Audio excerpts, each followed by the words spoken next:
Hello students, कैसे हैं? आशा है कि आप लोग बहुत अच्छे हैं और एग्ज़ाम की प्रिपरेशन में लगे हुए हैं क्योंकि एग्ज़ाम बहुत नज़दीक आ चुके हैं और अब हमें लगता है कि हमें पूरी तरह से डेडिकेशन और फुल डेडिकेशन के साथ फुल एनर्जी भी अब लगानी होगी कि बिना एनर्जी के, बिना डेडिकेशन के अब आने वाले समय में जो भी एग्ज़ाम आने वाले हैं, उन एग्ज़ाम में हम फुल मार्क्स नहीं ला सकते। और सबसे बड़ी बात बेटा क्या है? सबसे बड़ी बात ये है कि अगर हम डेडिकेशन के साथ एक टाइम मैनेजमेंट में चले, तो एग्ज़ाम आसानी से सफल हो सकता है। चलिए, इसी सफलता को प्राप्त करने के लिए मैं और मेरी पूरी टीम आपके साथ है। आपको पता है कि लगातार हम लोग मैथमेटिक्स की सीरीज़ लाते हैं, ईडी की सीरीज़ लाते हैं, साथ ही साथ हम लोग केमिस्ट्री की सीरीज़ लाते हैं। अब जो मैं लेके आया हूँ आपके साथ वो है कम्युनिकेशन का पार्ट। कम्युनिकेशन में भी हम ग्रामर के सेक्शन को कर रहे हैं। हमने पिछली वीडियो में ग्रामर के कुछ सेक्शन को किया था जिसमें हमने प्रेजेंट इंडेफिनिट को कंप्लीट कर लिया था, पास्ट इंडेफिनिट को कंप्लीट कर लिया था। आज हम इस वीडियो में जो करने वाले हैं वो फ्यूचर इंडेफिनिट को कवर करने वाले हैं। ठीक है बेटा, फ्यूचर इंडेफिनिट। ठीक है, तो थोड़ा समझने की कोशिश कीजिएगा बेटा। फ्यूचर इंडेफिनिट, तो फ्यूचर इंडेफिनिट में हम सबसे पहले क्या करेंगे, हमें सबसे पहले फ्यूचर इंडेफिनिट में देखना होगा कि इसकी आइडेंटिफिकेशन क्या रहेगी, मतलब इसकी पहचान क्या है। तो सबसे पहले हम आइडेंटिफिकेशन की बात करते हैं। ठीक है, आइडेंटिफिकेशन। चलिए, यानी आइडेंटिफिकेशन मीन टू से हम ये कह सकते हैं कि इसकी पहचान क्या होगी। ठीक है, हम बात करेंगे इसकी पहचान पर। तो सबसे पहले ये देखना है कि किसी भी सेंटेंस के जब हम फ्यूचर इंडेफिनिट टेंस देखेंगे तो हमें इसका सेंटेंस देखना पड़ेगा और वो सेंटेंस के क्या होगा, किसी भी सेंटेंस के, किसी भी सेंटेंस के अंत में होगा, होगी या होगे, लगे रहे, तो उस तरह के सेंटेंस, उस तरह के sentences future indefinite, future indefinite के अंतर्गत आते हैं।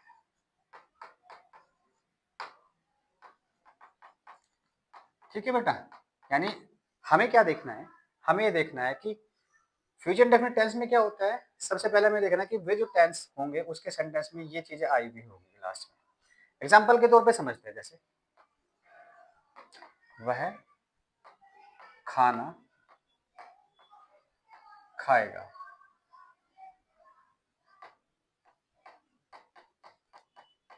यानी कि गा आ गया।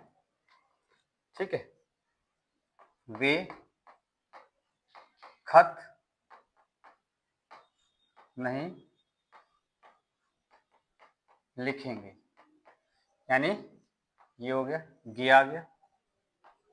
ठीक है, पहला, दूसरा और तीसरा। वे पानी कब पिएंगे। तो इस तरह से हम देखते हैं कि हमारे पास गा, गी और गे, यानी जिस सेंटेंस के लास्ट में गा गी गे लगा हुआ हो तो समझ लीजिए कि वो कौन सा टेंस आ जाएगा, वो फ्यूचर इंडेफिनिट टेंस आ जाएगा। ठीक, चलिए आगे बढ़ते हैं, इसको आप उतार लीजिएगा। ठीक,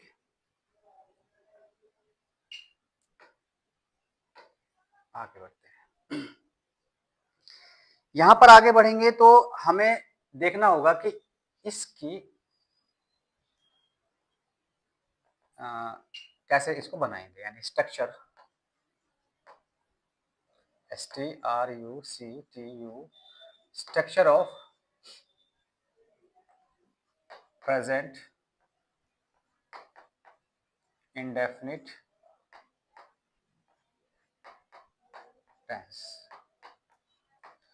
यानी अब आपको प्रेजेंट इंडेफिनिट टेंस का स्ट्रक्चर बनाना है, ठीक है। तो मैंने आपसे क्या कहा था लास्ट वीडियो में, हमने देखा है, अगर आपने वो वीडियो नहीं देखी है तो लास्ट वीडियो आप देख लीजिए कि लास्ट वीडियो में हमने सारे टेंसेस के पार्ट पढ़ लिए हैं। सारे टेंसेस के पार्ट के बाद हमने स्ट्रक्चर पढ़ लिया, कौन कौन से सेंटेंस आएंगे। तो हम इसमें वो उसी वीडियो को आप देखेंगे तो आपको पता चल जाएगा, लेकिन यहाँ पर मैं फिर से थोड़ा सा बता रहा हूँ कि सबसे पहले हम पढ़ेंगे इसमें अफर्मेटिव, यानी अफर्मेटिव की बात करें तो इसमें पॉजिटिव सेंटेंस की बात कर रहे हैं। अफर्मेटिव सेंटेंस, यानी अफर्मेटिव सेंटेंस की बात करेंगे, पॉजिटिव सेंटेंस की बात करेंगे, तो यहां से सबसे पहले तो क्या होगा, सब्जेक्ट आएगा, विल या शैल प्लस वर्ब की फर्स्ट फॉर्म, फिर ऑब्जेक्ट और फिर आ जाएगा कॉम्प्लीमेंट। ठीक, अब यहां दो चीज नई निकल के आई है आपके सामने। पहली आई है विल और फिर दूसरी है शैल। देखो बेटा, आई और वी, इसके साथ आप शैल यूज करें, और जो भी बचे आपके पास सब्जेक्ट होंगे जैसे ही, शी, इट और दे है, ये है, इनके साथ आप विल यूज करें। ठीक है बेटा, तो ये दो चीजें हमारे समझ में आई और वी के साथ शैल यूज करेंगे, शेष के साथ विल यूज करेंगे। ठीक बेटा, वैसे तो मॉडर्न इंग्लिश में, जो कि आज आधुनिक मॉडर्न इंग्लिश में क्या हो रहा है, जितने भी सब्जेक्ट है, ऑल सब्जेक्ट्स जो आपके पास है, ठीक है, सभी सब्जेक्ट के साथ हम क्या यूज कर रहे हैं, हम विल यूज कर रहे हैं, चाहे वो आई हो चाहे हो वी, क्योंकि जनरली कम्युनिकेशन स्किल में आजकल ये बहुत ज्यादा यूज होने लगा है, तो इसमें कोई डरने की बात नहीं है, गलत नहीं होगा। कम्युनिकेशन स्किल के साथ साथ रिटन स्किल में भी ये काम आएगा। ठीक है बेटा, चलिए इसको आप उतारिएगा जरा इतना।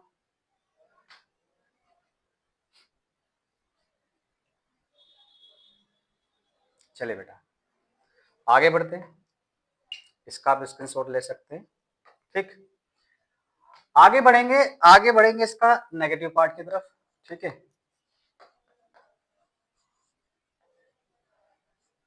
Negative sentence.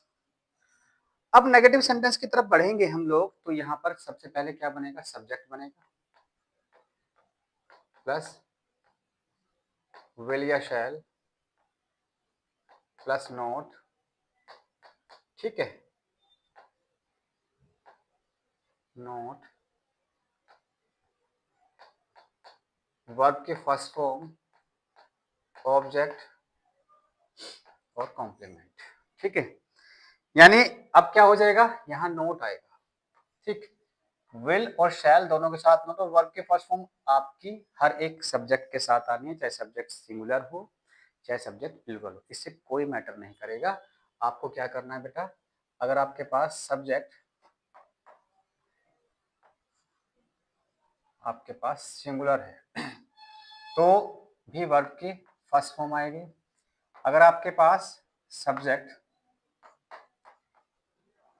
प्लूरल है तो भी वर्ब की फर्स्ट फॉर्म ही आएगी, कोई एक्स्ट्रा चीज आपको नहीं जोड़नी है। ठीक है बेटा, यहां से ये चीजें आ जाएगी। क्लियर, इसके बाद बात करते हैं इंटरोगेटिव सेक्शन की तरफ।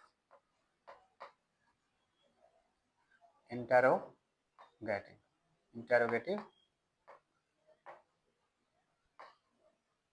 सेंटेंस। अब इंटरोगेटिव सेंटेंस की बात करेंगे तो सबसे पहले यहां पर फर्स्ट टाइप की बात करते हैं। फर्स्ट टाइप इंटरोगेटिव, तो फर्स्ट टाइप इंटरोगेटिव क्या होगा, सबसे पहले विल या शैल प्लस सब्जेक्ट, और अगर आपके पास नोट है तो यहां लगा देना, बेझिझक होकर नोट यहां लगा देना, वर्ब की फर्स्ट फॉर्म, उसके पास बाद ऑब्जेक्ट और फिर लास्ट में आप ले आएंगे कॉम्प्लीमेंट। ठीक है बेटा, क्वेश्चन मार्क लगा देंगे। विल आपको पता ही चल गया किसके साथ यूज होगा, और शैल आपको पता ही चल गया किसके साथ यूज होगा, इसमें कोई एडिशनल चीजें तो जोड़नी नहीं आपके पास। नेक्स्ट है सेकंड टाइप इंटरोगेटिव। ठीक, सेकंड टाइप इंटरोगेटिव। ठीक, इसमें क्या होगा, क्वेश्चन वर्ड होगा, उसके बाद विल या शैल, ठीक है, फिर सब्जेक्ट, अगर नोट है तो यहाँ पे लगा दीजिए, नहीं तो नहीं, उसके बाद वर्ब की फर्स्ट फॉर्म, और फिर ऑब्जेक्ट और दैट कॉम्प्लीमेंट क्वेश्चन मार्क। इस तरह से हमारे पास इसका ये स्ट्रक्चर निकल के आता है। ठीक है, तो बेटा हमने यहाँ पर अभी जो सीखा है वो सीखा है प्रेजेंट इंडेफिनिट सीखा लास्ट वीडियो में, प्रेजेंट के बाद पास्ट इंडेफिनिट सीखा। अब ये फ्यूचर इंडेफिनिट की बात कर रहे हैं हम लोग सारा। ठीक है, फ्यूचर इंडेफिनिट में हम लोगों ने इसकी आइडेंटिफिकेशन पढ़ी और साथ ही साथ इसका हमने पढ़ा स्ट्रक्चर। चलिए बेटा, अब सबसे पहले बात कर लेते हैं ट्रांसलेशन की तरफ बढ़ते हैं। ट्रांसलेशन, ठीक है, चलिए ट्रांसलेशन में कैसे काम आएगा। ठीक है, ट्रांसलेशन, ट्रांसलेशन में सबसे पहले देखिए क्या है, एक सेंटेंस लेते हैं, वह खाना खाएगा। अगर आपसे कोई पूछता है कि इसकी पहचान क्या होगी, तो पहचान आपके पास देखा अपने लास्ट में गा है, तो आपको पता चल गया ये कौन सा टेंस हो गया, फ्यूचर इंडेफिनिट का सिंपल पॉजिटिव सेंटेंस होगा। अब यहां पर आपको देखना बेटा, किसी भी स्ट्रक्चर को बनाने के लिए सबसे पहले सब्जेक्ट चाहिए होता है। भाई कोई भी सेंटेंस बनाना सब्जेक्ट चाहिएगा, उसके बाद आपको वर्ब चाहिएगी, उसके बाद ऑब्जेक्ट, और टेंस करेगा वही जो टेंस होगा उसी के फॉलो करना है एक्शन को, वर्ब को। ठीक है, चलिए बात करते हैं। सबसे पहले सब्जेक्ट करेंगे, सब्जेक्ट ही है, और मैंने आपसे बताया था कि आई और वी, इन दोनों के साथ आपको शैल यूज करना है, बाकी के साथ विल यूज करना है। वैसे तो मॉडर्न इंग्लिश में आप डायरेक्टली कोई भी चीज यूज कर सकते हैं, मैटर नहीं है, बट आप डायरेक्टली इसके साथ क्या यूज करेंगे, विल। ही विल, खाने की क्या होता है बेटा, ईट, क्योंकि एक्शन ईट है, क्या खाता है, ईट फूड। ठीक है बेटा, अब इसी सेंटेंस को नेगेटिव बनाते हैं, वह खाना नहीं खाएगा। ठीक है, चलिए, तो आपके पास, ठीक, वह सब्जेक्ट है, क्या आएगा, ही, गा आ गया तो क्या आएगा, विल, नोट यहां पे लगा देंगे, फिर एक्शन आएगा ईट, क्या नहीं खाता, फूड। ठीक है बेटा, चलिए आगे बढ़ते हैं। इसी में थर्ड फर्स्ट टाइप इंटरोगेटिव करते हैं। क्या वह खाना खाएगा, क्वेश्चन मार्क। अब चूंकि क्या शुरू में आया है, जब भी क्या शुरू में आएगा तो इसका मतलब समझ लीजिएगा ये फर्स्ट टाइप इंटरोगेटिव है। इसका सीधा सा मतलब है कि ये हेल्पिंग वर्ब से शुरू होगा, और हेल्पिंग वर्ब जब आपके पास है यहाँ पर, एक तो क्या है, विल है, और एक क्या है, शैल है। और विल और शैल आपको पता ही चल गया कि किस किस के अकॉर्डिंग आपको यूज करना है। तो पहले आप देख लीजिए इसमें बेटा, इसमें सब्जेक्ट क्या है, ही है, तो इसके अकॉर्डिंग आप विल या शैल यूज करेंगे। तो आप चूंकि फ्यूचर इंडेफिनिट का है तो वह है, तो यहाँ क्या यूज करेंगे, विल, फिर आ जाएगा सब्जेक्ट, विल ही क्या खाता है, ईट फूड। तो यहाँ पर आसानी से आप कर सकते हैं, will he eat food. Clear है बेटा, चलिए आगे बढ़ते हैं। इसमें सेकंड टाइप इंटरोगेटिव की बात कर लेते हैं। ठीक है, फोर्थ, क्या सेकंड टाइप इंटरोगेटिव क्या होगा, वह खाना कब खाएगा, क्वेश्चन मार्क। ठीक है बेटा, तो अब थोड़ा समझने की कोशिश कीजिए, यहां पर आया कब। अब चूंकि इंटरोगेटिव सेंटेंस है तो आपको, ठीक है बेटा, कुछ इंटरोगेटिव वर्ड्स समझ लीजिए। Interrogative words. क्या क्या है इंटेरोगेटिव वर्ड्स? जैसे व्हाट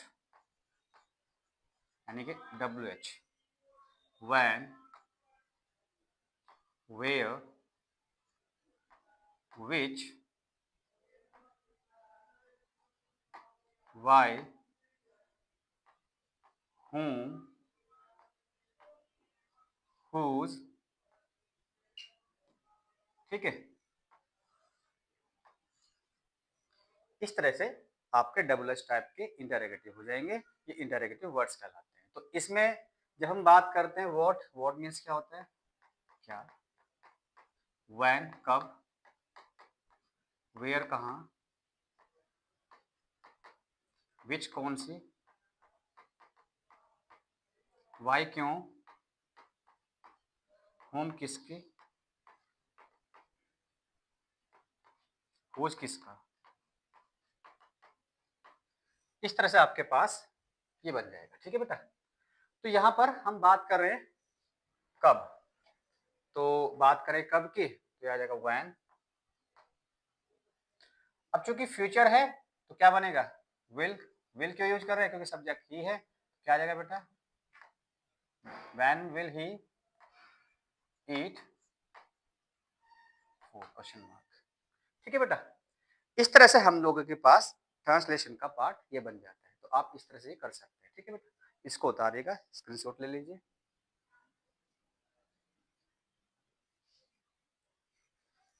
चलिए बेटा, मुझे लगता है आपने स्क्रीनशॉट ले लिया होगा। हम आगे बढ़ते हैं, आगे बढ़ते हैं। लगभग इसके अब हमने ट्रांसलेशन का पार्ट किया है। ट्रांसलेशन आप कर सकते हैं। ठीक है, ट्रांसलेशन के साथ साथ आप चीज़ों को वेरीफाई कर सकते हैं, बना सकते हैं। ठीक है, अब देखिए कैसे बनेगा, थोड़ा समझने की कोशिश कीजिएगा।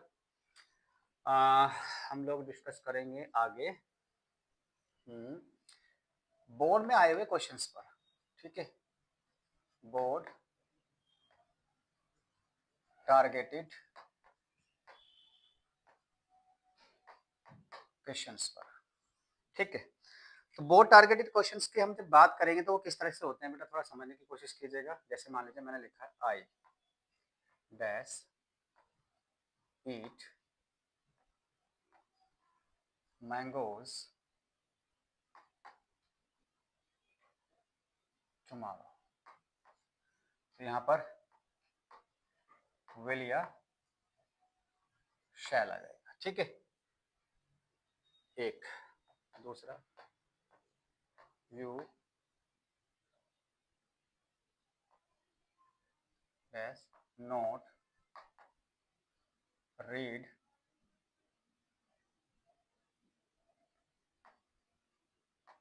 Newspaper next Sunday.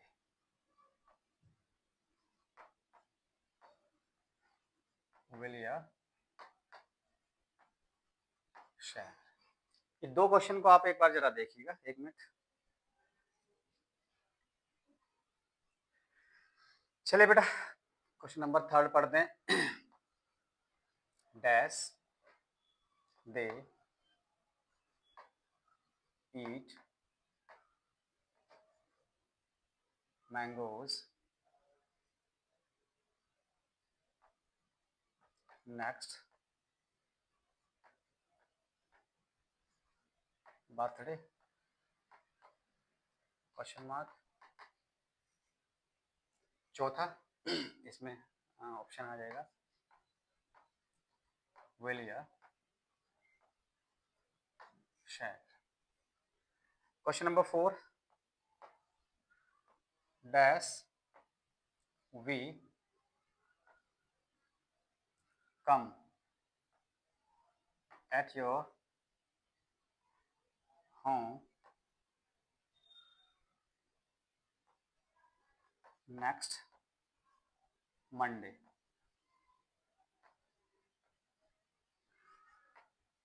Question mark. Will या शैल। तो बेटा चार है, बाकी तो हम आपको एक्सरसाइज कराएंगे, सारा का सारा सारी चीजें कराएंगे।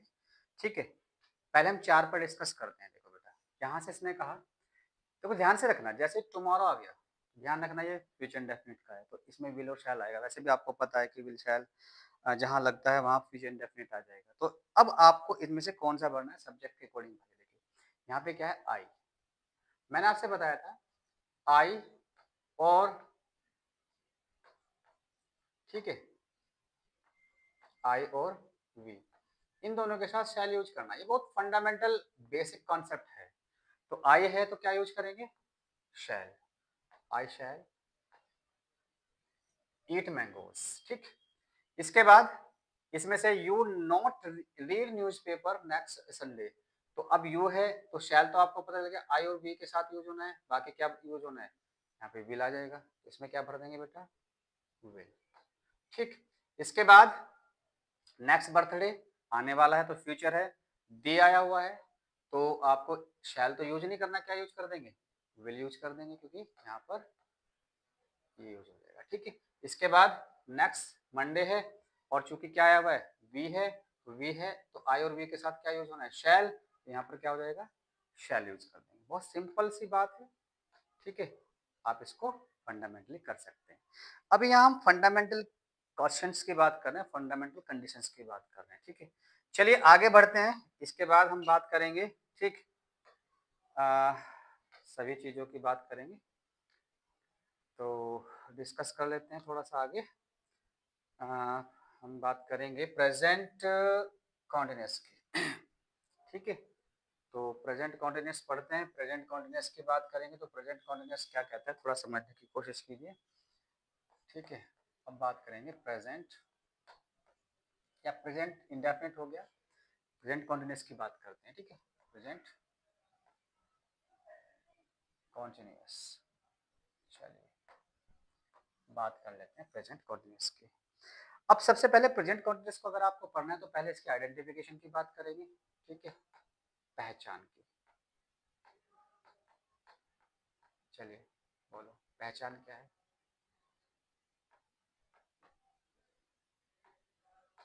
इस प्रकार के वाक्यों के अंत में रहा है,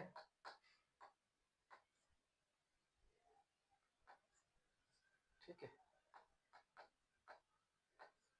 रही है, रहे हैं।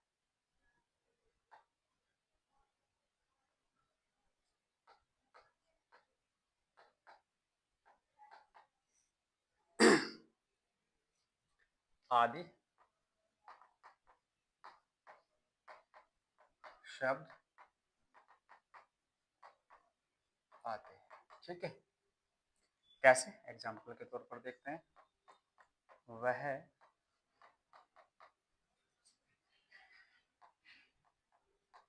खत लिख रहा है, पहला। दूसरा, वे पानी नहीं पी रहे हैं। तीसरा, क्या वह चाय पी रहा है, पी रहा है। चौथा, वे कब घर जा रहे हैं। देखा आपने, रहा है, रहे हैं, रहा है, रहे हैं, ये आया हुआ है। और इस तरह के सेंटेंसेस हमेशा किस तरह के बने, क्या होंगे, प्रेजेंट कॉन्टिन्यूअस के अंतर्गत आते हैं, ठीक है बेटा। इस तरह से प्रेजेंट कॉन्टिन्यूअस आपके पास आ जाएगा। चलिए बात करते हैं, इसको आप उतार लीजिए एक मिनट जरा, ठीक, उतारिए जरा। चलिए बेटा, आप लोगों ने उतार लिया होगा। देखिए बेटा, अब जरा इसका स्ट्रक्चर समझ लीजिएगा। स्ट्रक्चर क्या रहेगा, थोड़ा समझिएगा। अफॉर्मेटिव का स्ट्रक्चर, ठीक है, अफर्मेटिव सेंटेंस। तो इसमें क्या रहेगा बेटा, subject plus is, am, are plus verb के फर्स्ट फॉर्म में आईएनजी, ऑब्जेक्ट और फिर कॉम्प्लीमेंट। ठीक है, ध्यान रखिएगा बेटा, इज सिंगुलर सब्जेक्ट के साथ आएगा, एम आई के साथ आएगा और आर प्लूरल सब्जेक्ट के साथ आएगा।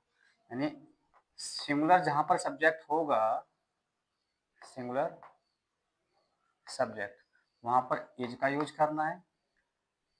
प्लूरल सब्जेक्ट जहां होगा वहां पर आर का यूज करना है और आई के साथ हमेशा एम का यूज करना है। थोड़ा इतना ध्यान रखिएगा। नेगेटिव की बात करते हैं। ठीक है, नेगेटिव में सब्जेक्ट रहेगा। ठीक है, इज, एम और are plus not plus verb की फर्स्ट फॉर्म में आईएनजी और प्लस ऑब्जेक्ट और कॉम्प्लीमेंट, ये आ जाएगा। इंटरोगेटिव में, इंटरोगेटिव फर्स्ट टाइप, इसमें क्या रहेगा बेटा, इज, एम और आर प्लस सब्जेक्ट प्लस अगर नोट है तो यहाँ यूज करें, प्लस वर्ब की फर्स्ट फॉर्म में आईएनजी प्लस ऑब्जेक्ट और फिर कॉम्प्लीमेंट। ठीक है बेटा, यहाँ पर क्वेश्चन मार्क आ जाएगा। यहाँ पर सेकंड टाइप इंटरोगेटिव की बात करते हैं बेटा, question word plus is, am, are, subject, note है तो यहाँ पे यूज कर दे, वर्ब के फर्स्ट फॉर्म में आईएनजी, ऑब्जेक्ट और कॉम्प्लीमेंट। ठीक है, तो इस तरह से आपके पास ये आ जाएगा। ठीक, चलिए यहाँ से आगे बढ़ते हैं। चलिए बात करते हैं इसके ट्रांसलेशन पार्ट पर। ट्रांसलेशन पार्ट में करेंगे जैसे वह खत लिख रहा है, तो वह की इंग्लिश क्या बनेगी बेटा, ही। सिंगुलर है तो इज, राइट लिखने का होता है तो इसमें आ जाएगा राइटिंग अ लेटर, एक खत लिख रहा है। ठीक है, नेगेटिव में लिखेंगे वह खत नहीं लिख रहा है, क्या आएगा, ही इज नॉट